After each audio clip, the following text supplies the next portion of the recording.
다윗이 이스라엘에서 뽑은 무리 3만 명을 다시 모으고 다윗이 일어나 자기와 함께 있는 모든 사람과 더불어 바알레 유다로 가서 거기서 하나님의 궤를 메어오려 하니 그 궤는 그룹들 사이에 좌정하신 만군의 여호와의 이름으로 불리는 것이라.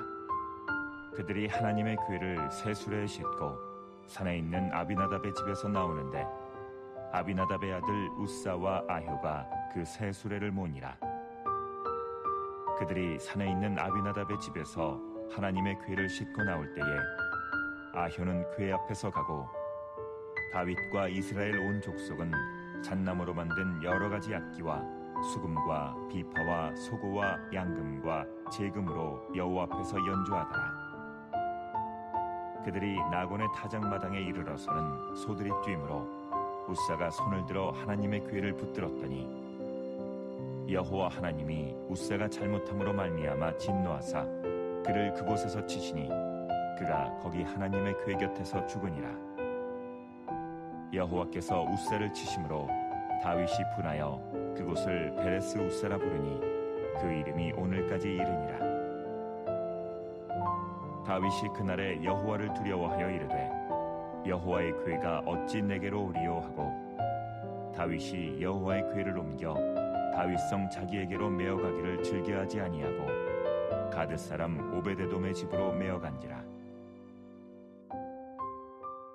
가을이 깊어갑니다. 이 가을이 깊어갈수록 만물이 익어갈 터인데 하나님 앞에 살아가는 우리 인생도 분명히 이 가을과 겨울이 있습니다.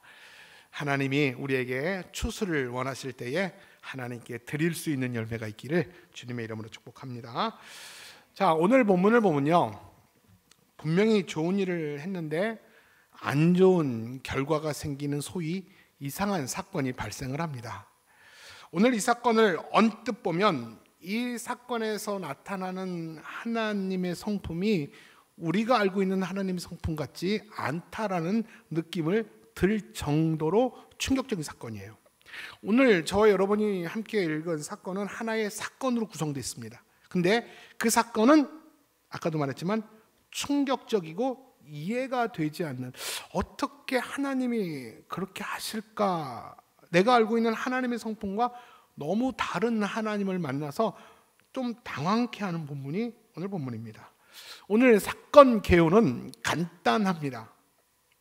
다윗이 예루살렘 성을 점령하고 헤브론에서 예루살렘으로 수도를 천도합니다. 그리고 다윗이 제일 먼저 한 일이 뭐냐면 이스라엘의 변방 작은 도시에 방치되어 있던 이 법궤를 다윗성에 가져오는 경사스러운 날에 불미스러운 사고가 납니다. 그게 뭐냐면 사람이 죽게 됩니다. 근데 사람이 그냥 죽은 것이 아니라 성경에 보면 하나님이 그를 죽여요. 처음부터 당황스럽습니다. 또 역대상 13장에 보니까 그냥 죽인 게 아니라 하나님이 그를 찢으셨다고 그랬어요. 그 순간에 좋은 목적과 의도로 법궤를 가져오다가 갑자기 사람이 죽자 다윗은 충격에 휩싸입니다. 그리고 순간적으로 하나님을 두려워합니다. 내가 이 법궤를 감당할 수 있을까? 순간적으로 두려워하면서 그 행진을 멈춥니다. 법궤를 가져오는 행진을 멈추고 가드 사람 오벳 에돔 집에 당분간 이 법궤를 거기다 보관하게 됩니다. 그리고 그는 3개월 동안 고민이 깊어집니다. 자, 오늘 이 본문의 이야기를 교회를 많이 다니신 분들은 잘 알 거예요. 그리고 이 본문에 관한 설교도 여러분 여러 번 들었을 겁니다. 근데 이 본문의 내용이 제가 여러분에게 정리해드린 내용이 전부가 아니에요. 이건 줄거리일 수 있겠지만 이 이야기 속에서 하나님이 자기 백성에게 요구하시는 기준이 있어요. 그리고 그 다윗이 과연 무엇을 잘못했길래 하나님이 다윗 대신 다른 사람을 죽이셨을까? 자, 오늘 이 사건이 연관된 우리들에게 준 교훈이 분명히 있습니다. 저는 오늘 이 짧은 10절까지의 본문이지만 저는 논리적인 목차를 가지고 여러분에게 말씀을 전하고자 합니다. 자, 이 말씀을 어떤 목차로 전할 거냐 하면 여러분들이 머릿속에 기억해야지만 제가 이 논리적 구조로, 논리적인 순서로 말씀을 전하도록 하겠습니다. 첫 번째 이 논리적 구조는 뭐냐면, 과연 법궤란 무엇인가? 자, 화면 띄워주세요. 법궤란 무엇인가? 그리고 두 번째는 법궤가 과연 이스라엘 백성들에게 어떤 의미가 있었길래 다윗이 그 법궤를 다윗성으로 가져온 것일까? 그리고 세 번째, 법궤를 백성들 가운데 다시 자신의 위치로 찾아오는 것은 하나님이 정말 기뻐하실 일인데 왜 하나님이 그 웃사라는 사람을 죽이셨을까? 결국 예전 성경에 보면 하나님이 웃사를, 관리인 웃사를 충돌하셨다고 그랬는데 사실 웃사를 죽인 것이 아니라 다윗과 충돌한 거예요. 웃사가 잘못한 것이 아니라 다윗이 잘못한 거예요. 그래서 웃사라는 관리자가 죽게 됩니다. 그렇다면 다윗이 무슨 잘못을 했는가? 그리고 마지막으로 이 사건을 통해서 우리가 배울 수 있는 교훈은 무엇인가라는 저거 5가지 질문에 성경을 통해서 답을 하면서 오늘 말씀을 전개하도록 하겠습니다. 그리고요, 오늘 여러분들에게 한 가지 제안을 좀 드리겠습니다. 여러분과 제가 함께하는 사무엘하 이 강해를 조금 더 구체적으로 더 넓게 공부를 하고 싶다면 이 사무엘하 말고 다른 한 권의 책을 참조한다면 더 풍성하게 오늘 다윗의 이야기를 더 우리가 받을 수가 있어요. 오늘 이 사건을 다른 해석의 시각으로 해석한 책이 있는데 그게 뭐냐면 역대상이라는 책이에요. 역대상. 여러분, 역대상이 바로 성경 뒤에 있죠. 역대상은 신학자들은 사무엘하의 주석이라고 말합니다. 또 다시 말하면 사무엘하에 기록된 다윗의 역사를 긍정적으로 다시 재평가하여 쓴 책이 역대상이에요. 그렇기 때문에 사무엘하에 있는 내용이 역대상에 없을 수도 있고 역대상에 있는 내용이 사무엘하에 없기도 합니다. 사무엘하의 내용을 보면 다윗이 실수하고 범죄한 얘기가 수두룩 있어요. 근데 역대상을 보면 그것은 포로 이후에 유대인의 다윗의 전통성을 만들기 위해서 의도적으로 쓴 책이 역대상이거든요. 그러다 보니까 이 다윗에 대한 안 좋은 이야기는 하나도 없어요. 다윗에 다 좋은 이야기만, 용비어천가예요. 이 다윗 용비어천가. 그래서 사무엘하와 역대상을 비교해 보면 같은 내용이에요. 같은 사건인데 사무엘하는 실질적으로 썼어요. 다윗이 이런 건 잘못했다. 근데 역대상은 어떻게 했어요? 요 기사를 똑같이 다루는데 다윗이 잘했다. 무슨 말인지 아시죠? 그렇기 때문에 두 권을 같이 비교하면서 사무엘하를 함께 공부한다면 훨씬 더 재미있고 풍성한 내용으로 우리가 함께 공부할 수 있다라는 것입니다.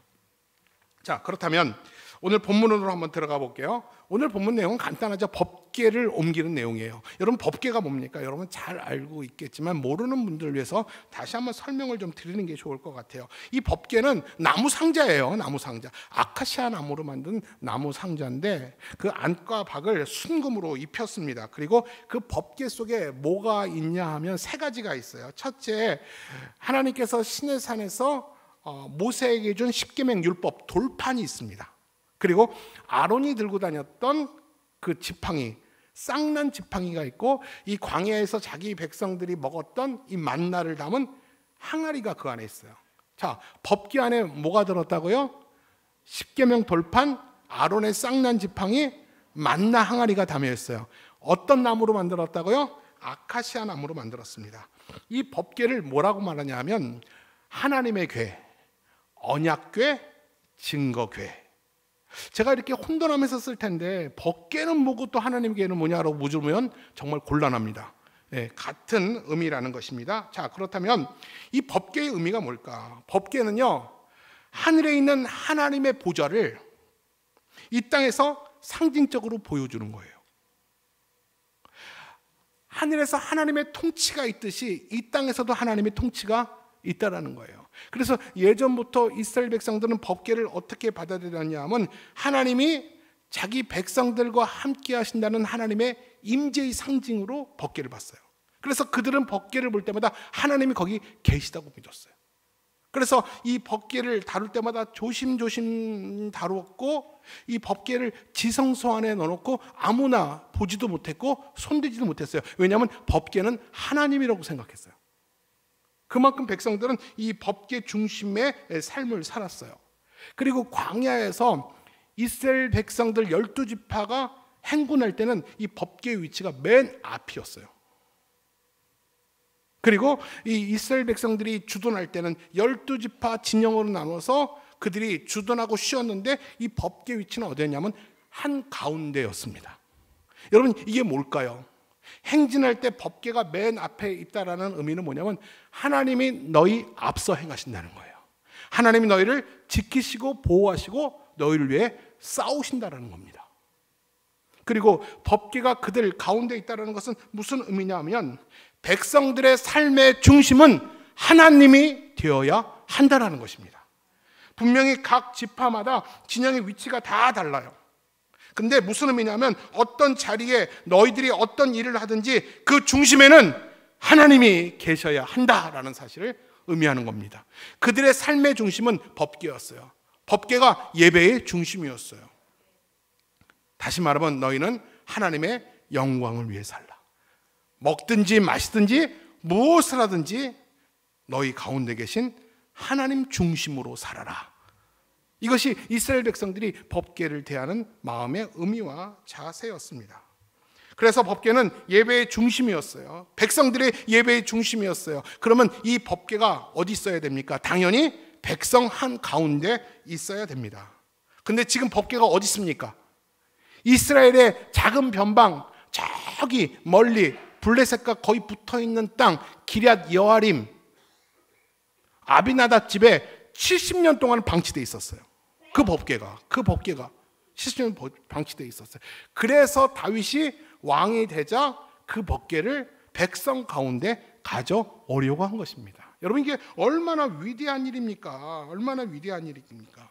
근데 여러분, 이런 질문을 하나 던질 수 있어요. 왜 법궤가 백성 가운데 있어야 될 법궤가 왜 기럇 여아림, 왜 이스라엘의 변방에 버려졌을까? 왜 70년 동안 방치되었을까에 대해서 우리가 질문을 해야 돼요. 여러분, 기억나십니까? 왜 이스라엘 변방에 있습니까? 여러분, 사무엘 상으로 가셔야 돼요. 엘리 제사장과 그의 아들들 얘기 압니까? 블레셋과 전쟁하죠. 그래서 엘리 제사장의 아들들이 다 죽습니다. 그리고 또 법궤도 뺏기게 됩니다. 기억나십니까? 그렇죠. 그 블레셋 사람들은요, 법궤가 있으면 자신들이 최강의 나라가 될 줄 알았어요. 그래서 이스라엘의 법궤를 가져와서 자신들이 섬기는 다곤 신전에 갖다 놓습니다. 다음날 와보니까 다곤 신전의 목이 다 잘려져 있었어요. 블레셋 사람들은 법궤를 두려워합니다. 우리가 가질 수 없는 물건이라고 생각합니다. 그래서 법궤를 다시 돌려보냅니다. 수레에 법궤를 실어서 자신과 제일 가까운 이스라엘 끝쪽 지방, 바로 거기다가 법궤를 방치한 거예요. 거기서 아비나답이라는 사람 집에 법궤가 모셔놓고 있었는데 이 시간이 곧 70년이 흘렀어요. 그렇게. 이게 사울이 왕이 되기 전이죠. 다윗도 왕이 되기 전이죠. 그러니까 여러분 생각해 보세요. 법궤는 백성들 가운데 있어야 되잖아요. 그들을 인도하고 그들의 중심이 법궤이어야 하잖아요. 근데 70년 동안 이스라엘 백성들은 법궤를 방치하고 자기들끼리 살았어요. 그래서 다윗이 제일 먼저 한 일은 다시 원위치를 회복하는 겁니다. 그 법궤는 예배의 중심지였기 때문에 자신 가운데 가져온 거예요.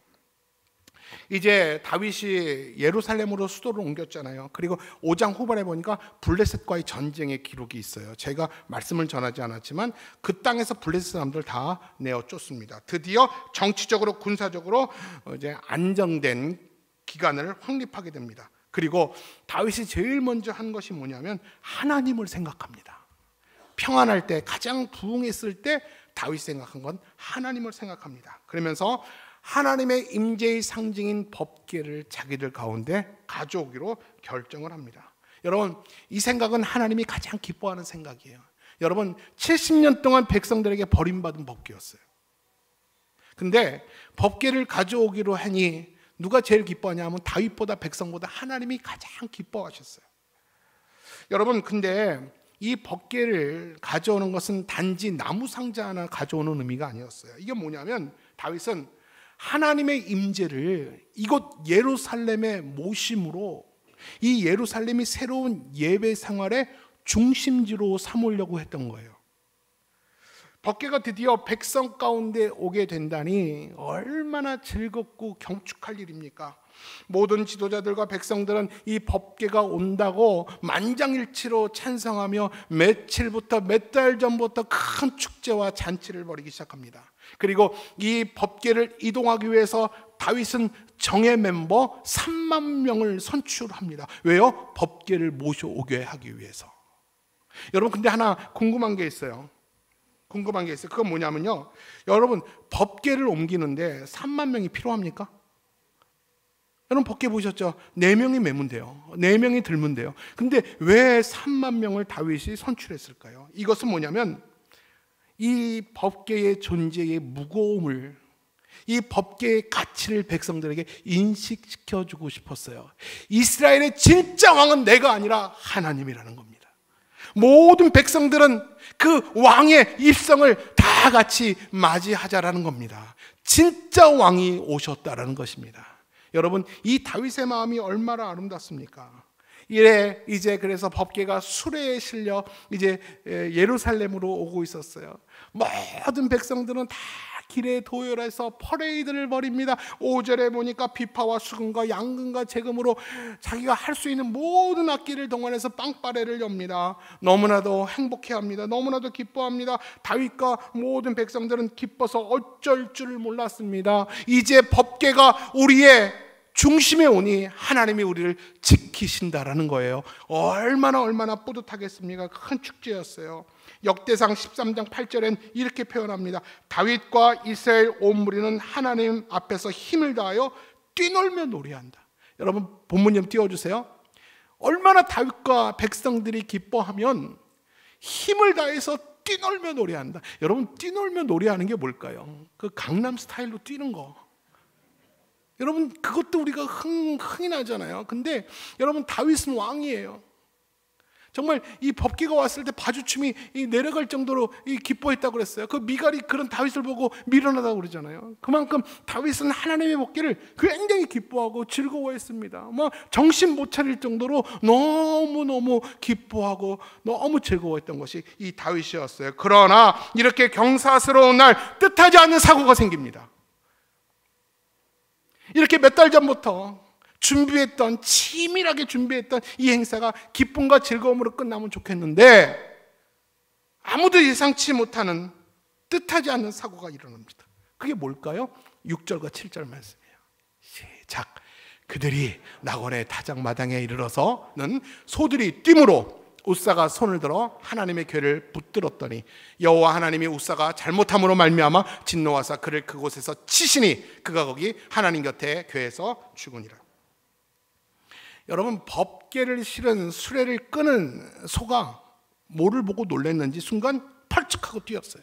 그러다 보니까 수레에 실려있는 법궤가 땅에 떨어질 판이었어요. 이 우사라는 사람은 어떤 사람이냐면 그 이스라엘에서 그 예루살렘까지 법궤를 안전하게 운송할 책임자입니다. 근데 소가 뛰니까 법궤가 흔들려서 땅에 떨어질 것 같으니까 우사가 당연히 그 소임을 다해서 법궤를 붙잡았겠죠.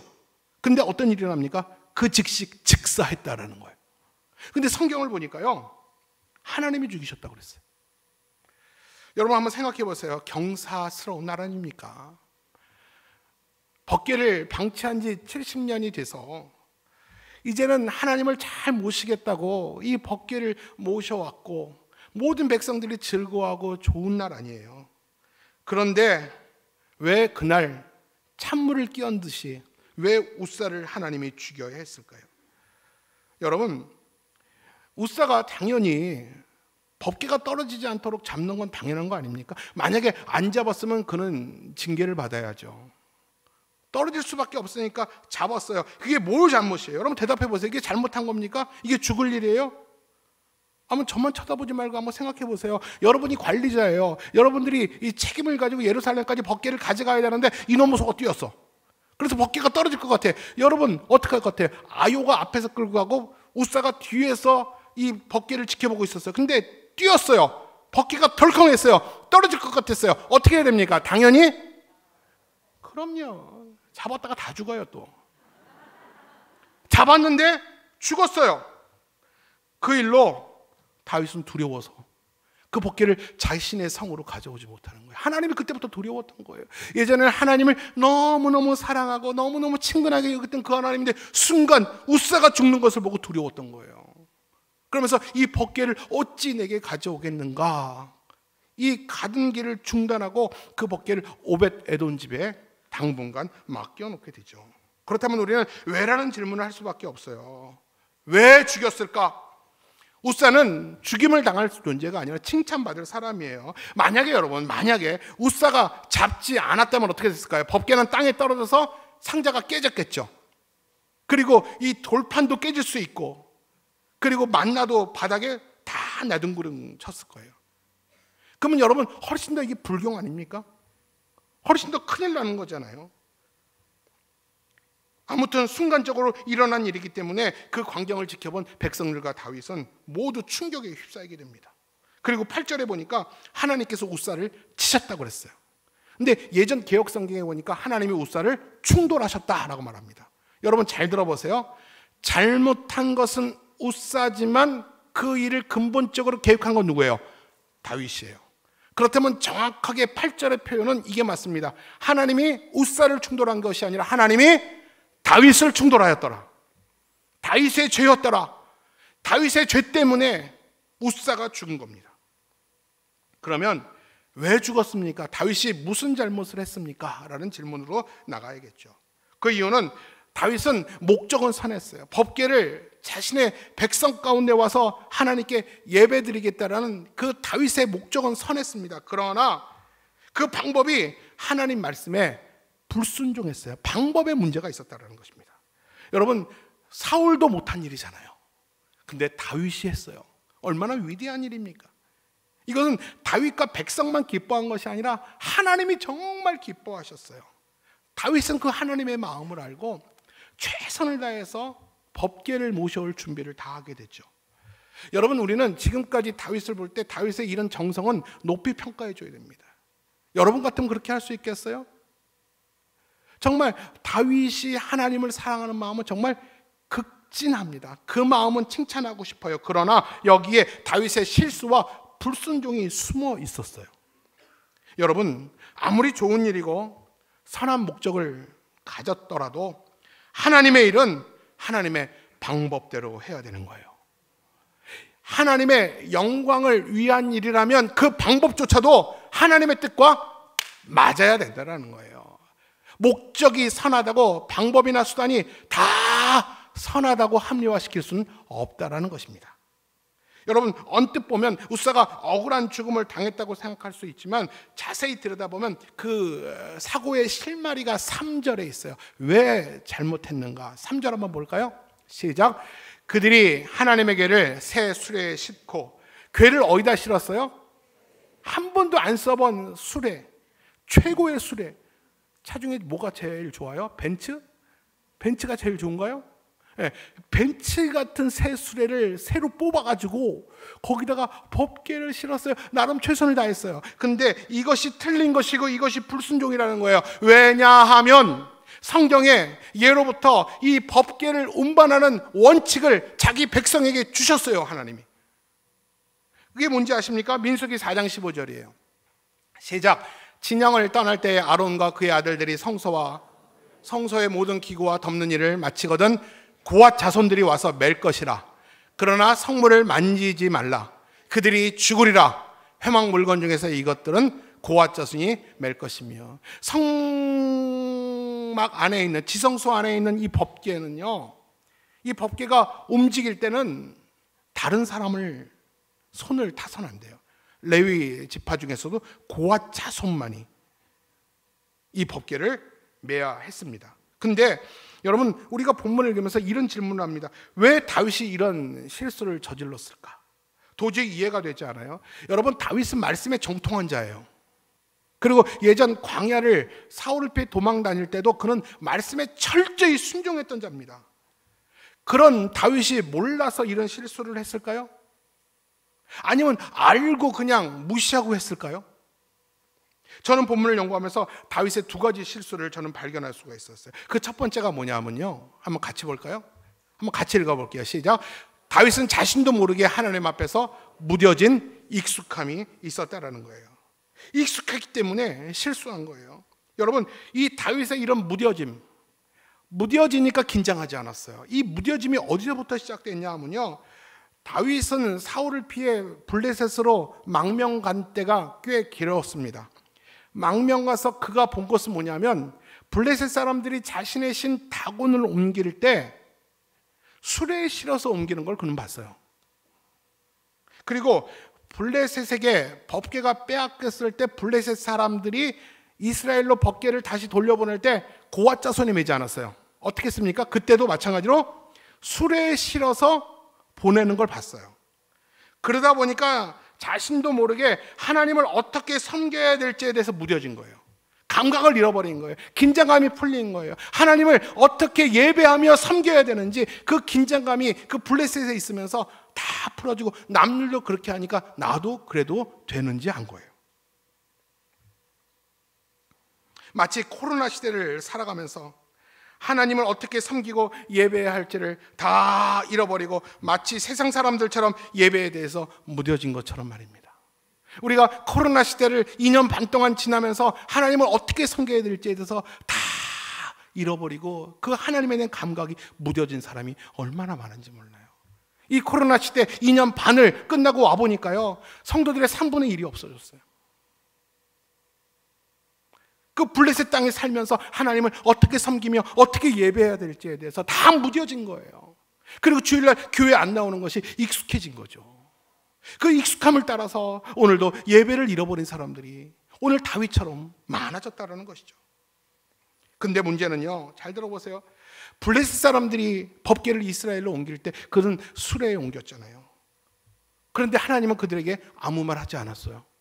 그래서 다윗도 그래도 되는 줄 알았어요. 그러나 여러분 잘 들으세요. 세상 사람들이 그렇게 사는 것에 대해서 하나님은 관여하지 않습니다. 그들은 어차피 멸망당할 사람이기 때문에 그렇게 살도록, 그렇게 양심이 마비되어 살아도 아무 말 하지 않고 관여하지 않고 내버려 둡니다. 그러나 다윗에게는 달랐습니다. 하나님은 우리를 향하여 엄격한 기준을 포기하지 않으셨어요. 하나님은 분명히 자기 백성들에게 법궤를 다루는 법칙을 주셨어요. 하나님은 자기 백성에게 하나님을 어떻게 예배해야 될지에 대한 원칙과 정신과 스피릿을 분명히 가르쳐 주셨어요. 근데 블레셋 사람들이 그렇게 산다고, 믿지 않는 자들이 예배를 그렇게 등한히 여긴다고 나도 예배를 등한히 여겼다가 하나님이 다윗과 충돌하신 거예요. 따라서 하나님 나라 백성들은 이 세상을 살아가는 방식이나 하나님을 섬기는 방식은 세상 사람과는 달라야 돼요. 내 생각이나 내 방법대로 하나님을 섬겨서는 안 됩니다. 하나님은 자기 백성에게 엄격한 삶과 신앙의 기준을 한 번도 양보하거나 포기한 적이 없어요. 지금도 우리들에게 예민하게, 민감하게 우리의 예배의 기준을 요구하고 계세요. 결국 다윗의 이런 무뎌짐은 하나님 앞에 틀린 익숙함이 되어서 좋은 일은 했지만 하나님 앞에 실패를 경험하게 된 거예요. 두 번째 다윗의 실패가 뭔지 아십니까? 한번 같이 읽어볼게요. 시작. 다윗의 실수는 법궤를 옮기려는 다윗의 의도는 좋았으나 그 동기가 선하지 않았습니다. 여러분, 우리가 하나님이 기뻐하시는 일을 행하는 것만 중요한 게 아니에요. 그 결과만 중요한 게 아니에요. 그 의도, 숨은 의도, 방법과 과정까지도 철저히 하나님 뜻과 맞아야 됩니다. 그렇지 않다면 그것 또한 하나님 앞에서 불순종이 될 수 있기 때문에 그런 거예요. 여러분, 내가 행하는 것이 하나님의 진정한 기쁨이 되기를 정말 여러분 소원한다면 여러분들이 꼭 체크해야 될 것이 있어요. 이게 뭐냐면, 우리는 흔히들 하나님의 영광을 위해서 내가 이 일을 한다고 합니다. 내가 교회를 위해서, 내가 남을 위해서 하나님께 예배하기 위해서, 하나님의 기쁨이기 때문에 내가 이 일을 한다고 말을 합니다. 만약에 이것이 하나님의 영광을 위한 일이라면 여러분, 숨은 의도까지도 하나님을 향해야 돼요. 남들은 보지 못하지만 나는 아는 이 의도조차도 다 하나님께 집중되어야 합니다. 이 일로 내가 자랑하고 싶은 욕심은 내게 없는지, 이 일을 통해서 내가 좀 남에게 알아주기를 바라는 마음이 내 안에 없는지, 그리고 이 일이 하나님의 진정한 영광이 되기를 원한다면 이 일을 수행하는 그 방법도 과연 성경적인 것인지, 여러분, 이것을 체크하라는 것입니다. 다윗은 이면에서 실패한 거예요.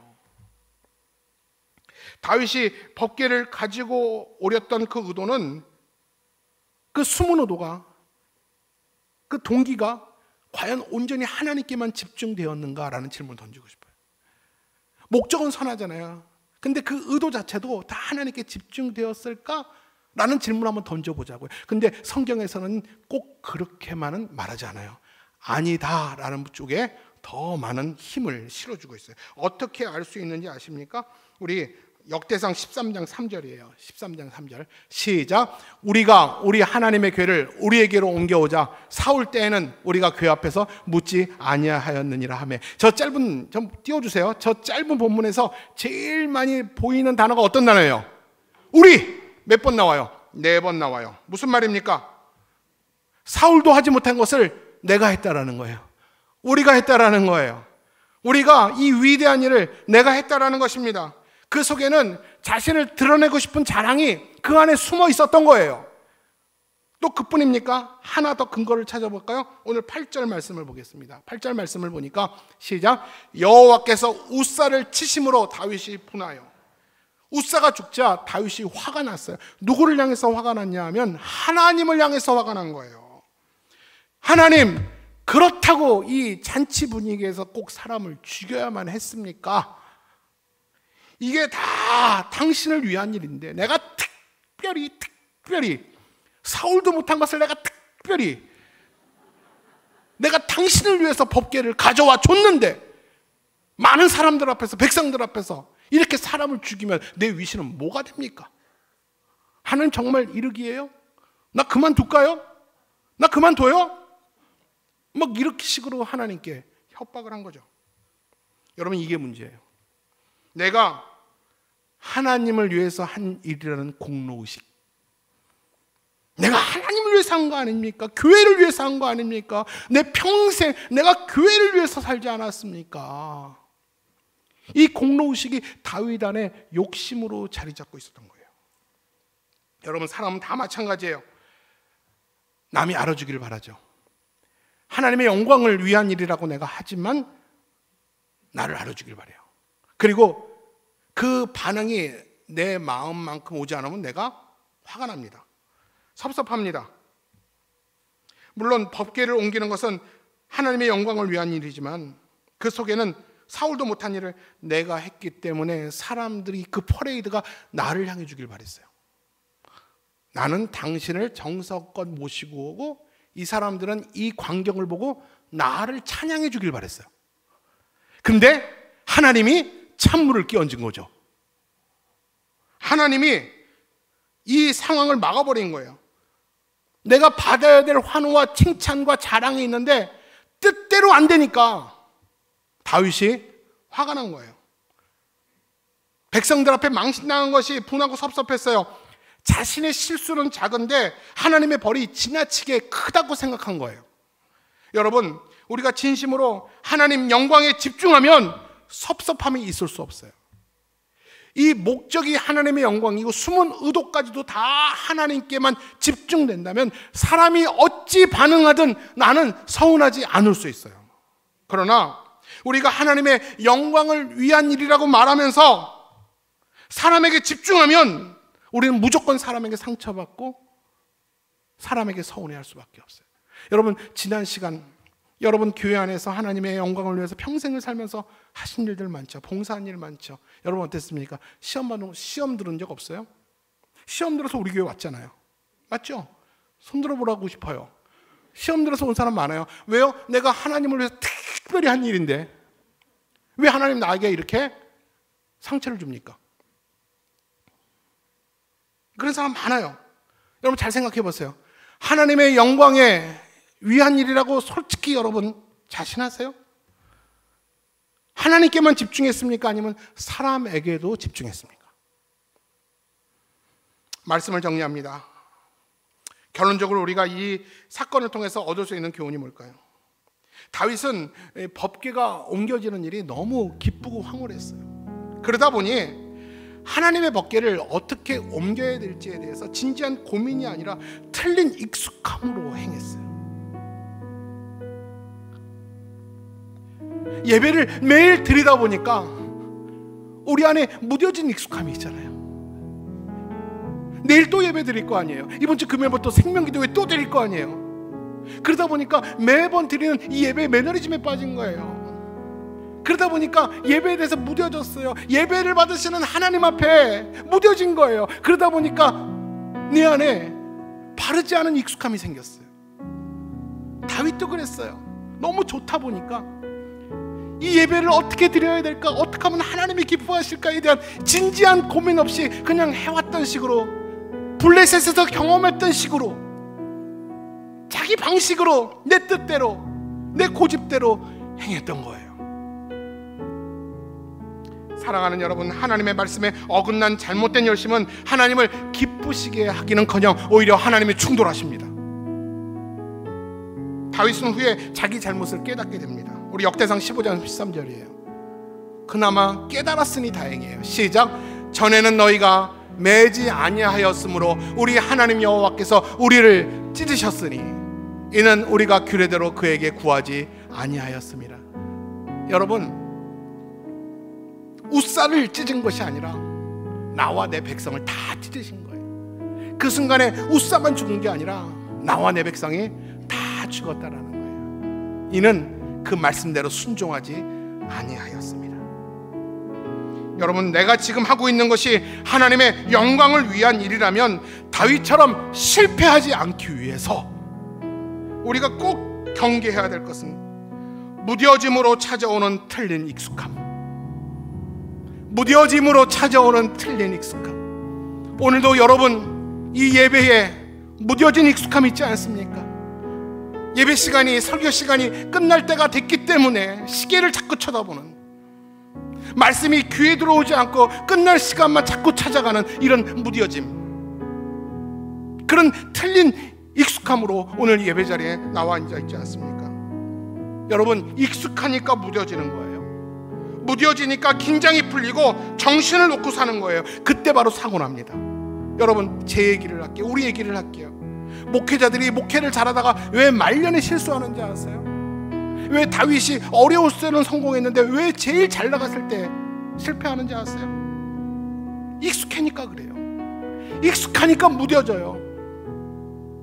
그러다 보니까 긴장감이 풀리고, 긴장감이 풀리니까 정신을 놓고 목회하고, 정신을 놓고 하나님의 예배 자리에 앉아 있으니까 사고가 나는 거예요. 마찬가지로 우리 또한 분명히 죄인데도 익숙하고 평범하여 죄가 아닌 것처럼 행동하는 삶의 영역이 있어요. 있죠? 분명히 죄야. 근데 너무 익숙해. 죄가 아닌 것 같아요. 근데 죄입니다. 그게 여부수예요.